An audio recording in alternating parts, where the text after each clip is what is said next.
I declared that my current chapter is not my conclusion. Maybe your story is in the middle of some painful paragraphs, but this too shall pass. And these paragraphs are just part of the larger story that God is writing. So our declaration is this: I will not live like I don't know the end of the story.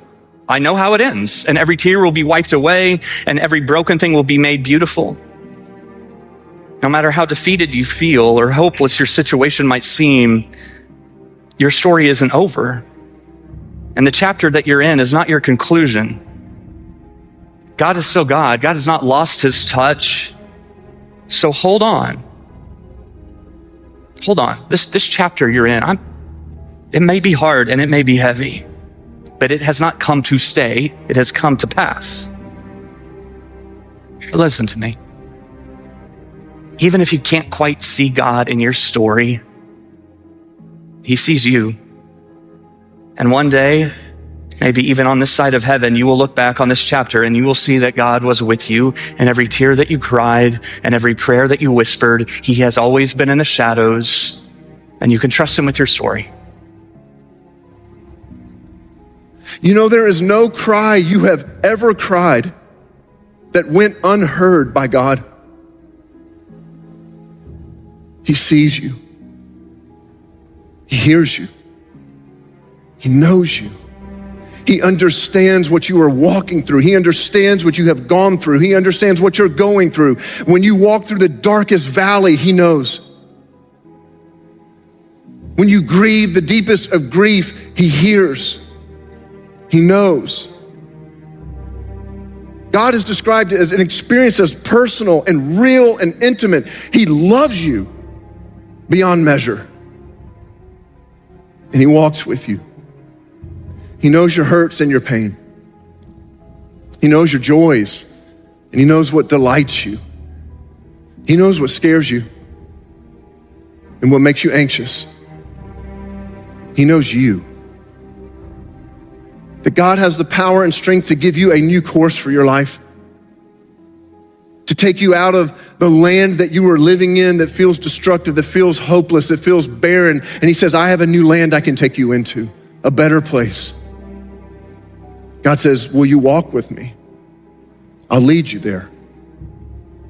You don't get a choice over what's going to come your way, but you get to choose what grows. You get to choose what grows and who you become on the other side of it. But the wilderness is where God prepares us to live in freedom as his people. It's in the wilderness that God transforms us. I will not be defined by what happens to me or what's been done to me. I will not be bound by others' expectations. I am held in the hands of the one who turns graves into gardens, and he takes the wounded and he turns them into warriors. And just because I'm in a valley, that doesn't make me a victim. My confidence isn't in my strength, it's in his sovereignty. I'm not saying that my path is easy, but I am saying that my God is faithful. I'm not saying I don't feel a little lost, but I am saying that my God does not lose. We are not characters lost in some tragedy. We are children of the King, so we will live like it. I'm not saying that I understand every delay. I don't. But I'm saying I trust his timing. I'm not saying the season isn't hard. I'm saying his purpose will prevail and purpose will rise from the pain. So let the setbacks come, let opposition rise, let the Hamans hate, let the gallows be built, because we serve a God who sees it all. And he doesn't sleep and he doesn't slumber, but he turns orphans into queens. And he turns persecution into promotion without even having to be mentioned. Every setback is a setup for a louder testimony, a deeper victory, a higher purpose, and every setback will come to pass and his purpose will prevail. So I'm going to live like it. Because he is my strength, I will not shrink back in fear or cave into pressure or obsess over how people respond. I will not settle for a safe and comfortable life, but I will step forward with boldness. When the stakes are high and the path is unclear, I will not rush ahead in my own strength and arrogance. I will find the courage to slow down and ask for help and ask for people to pray for me. I will live with space in my life to hear his voice. And when he says move, I'll move. And when he says speak, I will speak.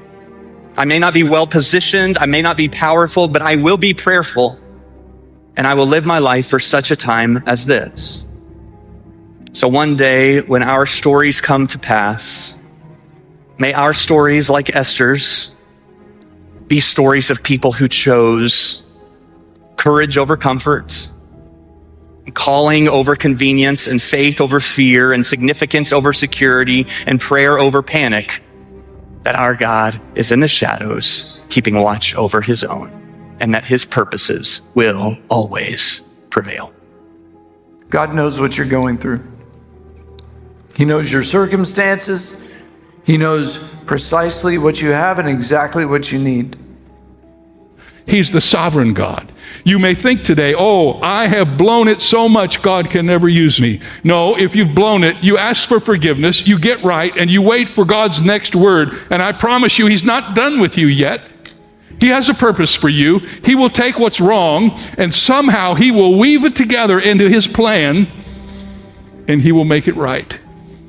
God's not done with you. God's not done with you. I came here to encourage someone. I came to lift you up, to speak some hope into your life, to let you know that you have not made too many mistakes. You are not at a distance that God cannot reach you.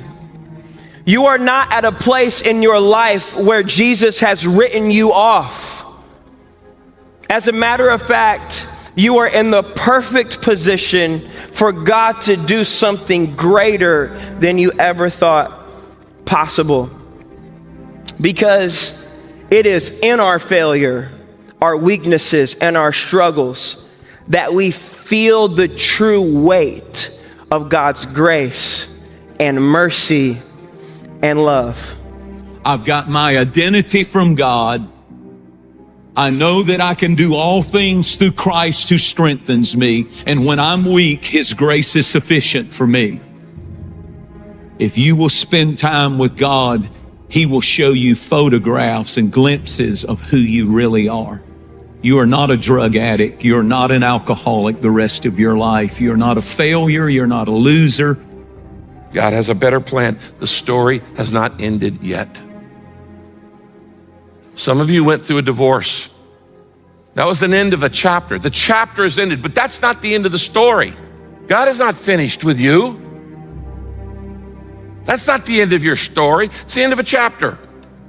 Or you've gone through something else. That's the end of a chapter. It's not the end of your life. God has a greater purpose, and right now he's working on you, and he will give you the grace and the power to handle. He will never put more on you than he puts in you to bear it up. Because failure is only when you refuse to get back up. You can't wallow in your shame forever. You can't walk around feeling guilty forever. Get up. We all struggle. We all fall. We all fail. We are human. We are prone to weakness. It may look like it's over. It may look like the clock has timed out. But with God, he's always got another play. Always has another play. God says, I love you, and I'm not done with you. I'm not throwing you out. I haven't given up on you. And maybe right now everything looks like a mess and nothing makes sense. It just means the master isn't finished with the masterpiece yet. God can take the mess and turn it into a masterpiece. It may look like a mess right now, but God's not finished yet. Don't get off the master potter's wheel until he's finished. And I want to tell you that the potter sees what you're going to become before he ever started. I'm going to stay on this wheel to see what the end is going to be. He knows what he's doing. He does it because he loves you, because he's not going to throw you out. He still has a plan. but God's not finished yet. And he